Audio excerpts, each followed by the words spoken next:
የሀገራችን ተወዳጇና ቱጃሯ አርቲስት የትናየት ታምራት በሀገራችን ኢትዮጵያ በስኬት ጉዟቸው በርካታ ውጣ ወረዶችን በማለፍ በኢንቨስትመንቱ ዓለም ውስጥ ጎልተው የወጡ ጥቂት ጠንካራ ሴቶች አሉ። የሴት ስራ ፈጣሪዎች ቁጥር ውስን በሆነበት ሀገራችን ጥቂቶቹ አቅማቸውን በማሳየትና የራሳቸውን ኢንቨስትመንት ባለቤት በመሆን ህልማቸውን አሳክተው ጎልተው ወጥተዋል። ተወዳጇ ተዋናይ የትናየት ታምራት በሀገራችን በሀብትና በስኬት ጣራ ላይ ከደረሱ ሴቶች መካከል አንዷ ለመሆን ችላለች። ቅንጡና ዘመናዊ በሆነ መኖሪያ ቤቷ ላይ 16 ካሜራዎችን ያስገጠመች ሲሆን በኢንቨስትመንት ስራዎቿ ከሀገራችን ኢትዮጵያም አልፎ ለአህጉራችን አፍሪካ የሚጠቅሙ ስራዎችን እየሰራች ትገኛለች። ሰላም ቤተሰቦች እንደምን ቆያችሁ? ሰላምታችን በያላችሁበት ይድረስልን። በዛሬው ፕሮግራማችን አስገራሚ የስኬት ማማ ላይ ስለደረሰችውና ስለ ሀብታሟ ተወዳጅ ተዋናይ የትናየት ታምራት ልናጋራችሁ ወደናል። የትናየት የሀብት ምንጯ ምን እንደሆነና በባለቤትነት የምታስተዳድራቸው ካምፓኒዎችና ሌሎችን ለእናንተ የሚያዝናኑ መረጃዎችን ይዘንላችሁ እንቀርባለን። እስከ ፕሮግራማችን ፍጻሜ ድረስ አብራችሁን ቆዩ ስንል የአክብሮት ግብዣችን ነው።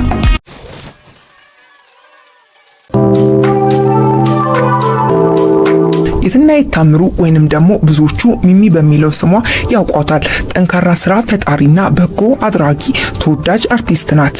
የቤተሰቡ ብቸኛ ልጅ በመሆኗ ለራሷ መቆምና ራሷን ችላ መኖር መማር እንዳለባት የተረዳችው ገና በልጅነቷ ነበር።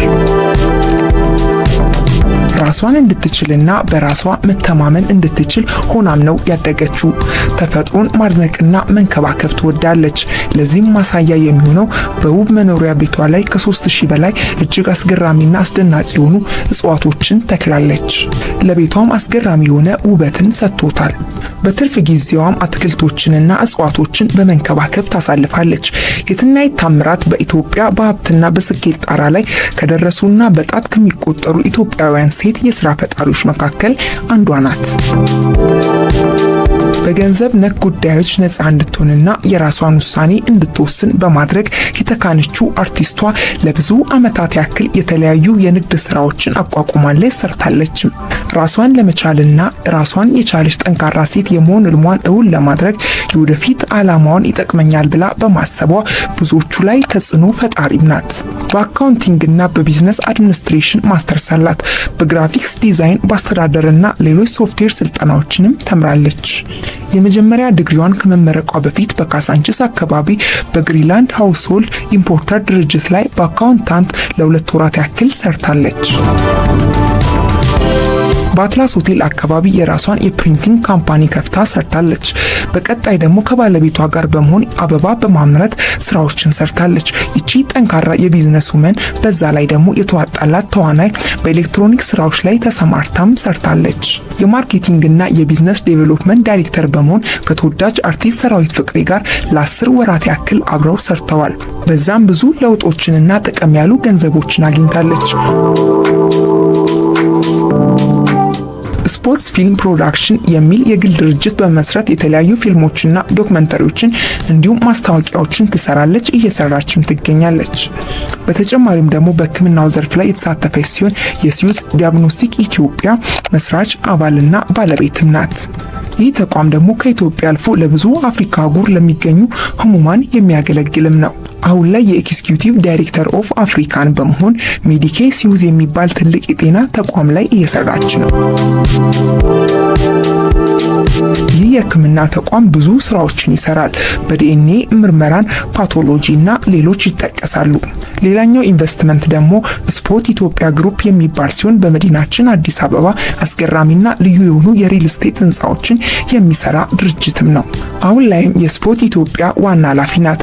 እንዲሁም አስገራሚ በሆነ መኖሪያ ቤቷ 16 ካሜራዎች ተገጥመዋል። ከወላጅ እናቷ ጋር አብረው በዳና ተከታታይ ድራማ ላይ ሰርተዋል። ከባለቤቷ ጋር የተዋወቀችው በአጋጣሚ እሷ በምትኖርበት ቤት ለሆነ ስራ ጉዳይ መጥቶ ነበረ የተዋወቁት። ከዛም በኋላ ግን የተለያዩ ምክንያቶች እየፈለገ በተደጋጋሚ የምትኖርበት ቤት ላይ ይሄድ ነበረ። እናም በጊዜ ሂደት ጥሩ የሆነ ከፍቅር ግንኙነት ውጪ የሆነ ጓደኝነት ጀመሩ። አንድ ቀን ግን ታሪክ ተቀየረ። ለየት ባለ መልኩ ነበረ እንደወደዳት እንደሚወዳትና ማግባት እንደሚፈልጋት የነገራት። እሷም ቢሆን ወዳው ስለነበረ እሺታዋን ወዲያውኑ ነው ያሳወቀችው። ከተወሰኑ ጊዜያቶች በኋላ ሁለቱም ሰርጋቸውን ቀለል ባለ መልኩ እንዳደረጉትም ከሰጠችው ቃለ መጠይቆች ሰምተናል። ለእናትና ለአባቷም ልክ እንደ ጓደኛዋ ነበር ያስተዋወቀቻቸው። በትዳር ህይወታቸው 4 ሴት ልጆችን ወልደዋል። የትናየት ከካሜራ ፊት ብዙዎቻችን ዘንድ ጠፍታ የነበረችውን ምክንያት በአንድ ሚዲያ ላይ ቃለ መጠይቅ በተደረገላት ሰዓትም ተናግራ ነበር። የተናገረቻቸው ነገሮች ለአንዳንዶቹ ትምህርትን እና ጥንካሬን የሰጡ ሲሆኑ በተቃራኒው ደግሞ ያልተመቻቸው ሰዎችም ነበሩ። አንዳንዶቹ እንዲሁም ነገሮችን ጎላ በማድረግ ያደነቋትና የወደዷትም ነበሩ። ታዲያ በዚህ አጋጣሚ ነበረ ከ4 ልጆቿ አባት ጋር መለያየቷን የተናገረችው። ነገሩ እንዲህ ነው። ሰሞኑን የትናየት ከማንም ምንም ነገር የማልጠብቅ ኢንዲፔንደንት ውሜን ነኝ በማለቷ የብዙ ሰዎችን ቁጣ አስነስታም ነበር። የልጇን አባት የትዳር አጋሯን መሳደብ ነው በማለት የገለጹ አልጠፉም። በራሷ ዳጎስ ያለ ገቢ የምታገኝ ናት። በተለይ ከትዳር አጋሯ እርዳታና ድጋፍ ሳትጠብቅ መኖር የቻለችም ናት። በተለያዩ የቢዝነስ ስራዎች ላይ ተሰማርታ እየሰራች የምትገኝ ሲሆን ከፍተኛ የሀብት መጠን ማፍራትም ችላለች። ይህ ደግሞ የሚታይ የማያከራክር ሀቅ ነው። በነገራችን ላይ የትናየት አርቲስት ወይንም ተዋናይ ሲሏት ደስ አይላትም። ይልቁንስ ነጋዴ ወይንም ደግሞ የቢዝነስ ውመን ቢሉኝ ደስ ይለኛል ብላለች። አርቲስት የትናየት እጅግ ጠንካራ ሴት፣ በራሷ የምትተማመን፣ ከማንም ሰው ምንም አይነት እገዛና ድጋፍ የማትሻ ናት። እናም ባለቤቷና እሷ ቤተሰቦቿ የሚኖሩበት ቤት ላይ ነበር አብረው ይኖሩ የነበረው። አስደናቂ ከሆነው ትወናዋ በተጨማሪ በተለያዩ የግል ስራዎች ላይ ዳጎስ ያለ ገንዘብ ታገኛለች። ከባሏ ጋር ስለተፋታችበት ምክንያት ስትናገር ከጊዜያት በኋላ ሳየው ራሱ ጥሩ ስሜት አይሰማውም በማለት ነበር የገለጸችው። የ4 ልጆች እናትና አባት ቢሆኑም እንኳን የመጨረሻ እጣ ፈንታቸው ግን መፋታት ሆኗል። ይቺ ሀብታምና ጠንካራ ሴት ከባሏ ጋር ሲጋቡ ያደረገላትን ቀለበት ሳይቀር መልሳ እንደሰጠችውም ነው የተናገረችው።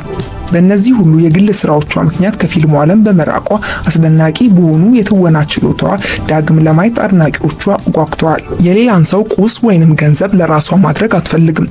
በራሷ ላብ ሰርታ ያገኘችውን ገንዘብ ከሆነ ግን ትቀበላለች።